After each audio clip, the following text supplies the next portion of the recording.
Hello and welcome back to Antonio Mango's YouTube channel. And Manchester United have announced that Erik ten Hag will stay on as Manchester United manager. This divides opinion. I haven't seen a manager divide so much opinion at Old Trafford in a long time, because you've got half the players, half the fans suggesting that they need something new, and the other half suggesting that they've tried and tried continuously to change a manager, and the issues are behind the scenes.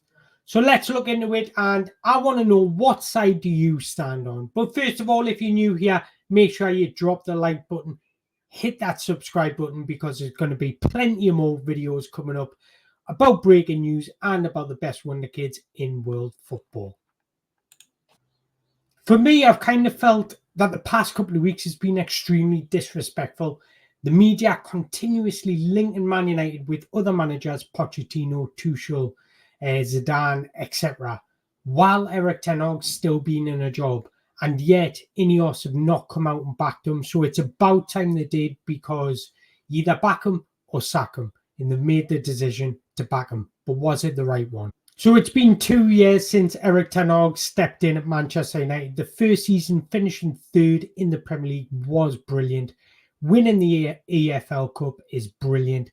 And reaching the FA Cup final only to be beaten by powerhouse City is brilliant. Second season, finishing 8th in the Premier League, but winning the FA Cup. 2 seasons, 2 trophies. You can't really argue with that. But I can understand why some Manchester United fans aren't happy, because the performances on the pitch are not really exciting. They don't really dominate games like they used to. However, there is mitigating factors on that, which we will touch upon later. But let's have a look at this season just gone. And I heard this elaboration on the radio, and somebody said, in a CEO job, and you're a CEO of a company, and you have 8 months of mediocrity, 1 month of successful, are you going to keep your job? More than likely not. And that's why he is not happy that Erik ten Hag is keeping his job. Because if you look at it on the face of it, they finished 8th in the Premier League, which is the lowest finish ever by Manchester United in the Premier League. 14 defeats, which is the most they've ever had in a Premier League season. 58, which is the most goals conceded in a single Premier League season. 58 goals. And only Luton and Sheffield United faced more shots in the Premier League than Manchester United last season, who faced 444 shots. On reading, that does not seem good. And you struggle to defend them on that. When somebody hits you with those, you do struggle. But for me, I feel like they've made the right decision. I'll tell you why. Because there is 3 mitigating factors to why the season has been so poor. Injuries, first of all.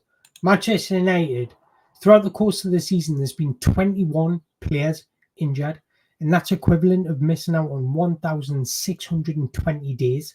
And that doesn't even include Malacia, who got injured before the campaign. I'm just talking about people that got injured during the season. So when you add that on, it's even more.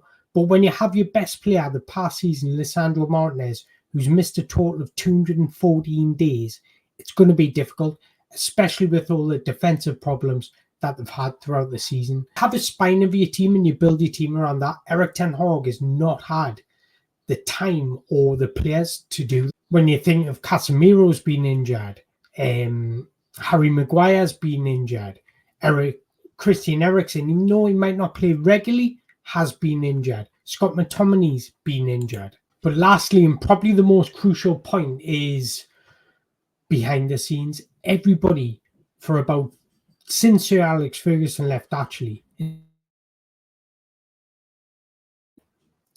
you cannot build a successful company in any walk of life with people going in different directions and going towards a different goal. Everybody needs to be on the same pathway, working towards the same goal.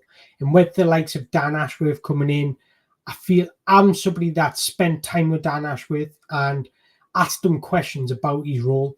And what he does is brilliant. He's somebody that will get the right people in the right places and all facing the same vision. And that's his job. Picture it like a spider diagram. Dan Ashworth's in the middle, and then you've got everybody around him. And he's linking and connecting all these people to work together as well as working with him. And that's exactly why he's so good at it. And this isn't something that's going to change overnight. It's going to take time, and bringing in the right people to do the right things will take time. But when you back your manager and have a manager that can implement his personality on the squad over a long period, it's going to work out. Look at Jurgen Klopp, look at Mikel Arteta, look at Pep Guardiola, look at Thomas Frank.